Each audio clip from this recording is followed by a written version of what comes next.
Alors l'Agence nationale des fréquences est venue à Vivatech pour présenter ses missions, notamment ses missions de gestion du spectre et de contrôle du spectre, et également ses missions consistant à contrôler l'exposition du public. Sur le salon, nous avons installé des sondes autonomes qui permettent de mesurer au quotidien l'exposition du public. Ces sondes autonomes sont installées dans plusieurs villes de France, comme Marseille ou Nantes, et plusieurs fois par jour, il va y avoir un relevé du niveau de champ électromagnétique qui va être publié sur le site de l'Observatoire des ondes. Ces sondes autonomes vont permettre de montrer les niveaux d'exposition induits par l'arrivée d'une nouvelle technologie telle que la 5G.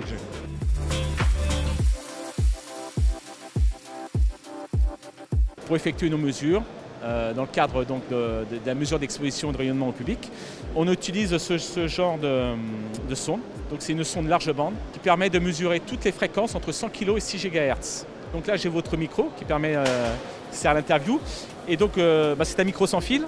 Et donc si on rapproche le micro de la sonde, on voit que le niveau augmente de façon significative. Donc cette sonde mesure tous les systèmes radioélectriques communs, c'est-à-dire le Wi-Fi, tout ce qui est la radiotéléphonie, tout ce qui est la TNT, la télévision numérique terrestre, les radios FM, voilà. Toutes les fréquences qui sont utilisées au quotidien par les gens.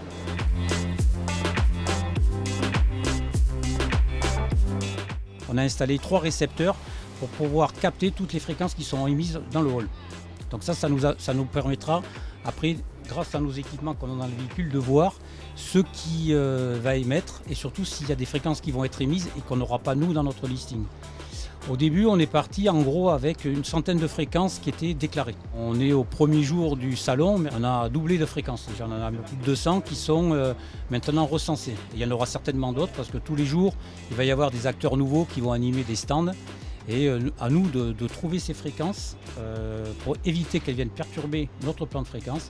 Et si jamais ces fréquences-là qui sont émises perturbent, on va pouvoir en attribuer d'autres. Pour prendre un exemple, ce matin, quand on a fait notre analyse spectrale, on a vu qu'il y avait une fréquence qui était émise et qui était très très proche d'une fréquence qui était perturbée. Donc on a pris nos équipements donc portatifs de techniciens et on a donc investigué et on a réussi à trouver d'où venait cette fréquence perturbatrice qui provenait d'un petit camion satellite qui était installé en extérieur du salon.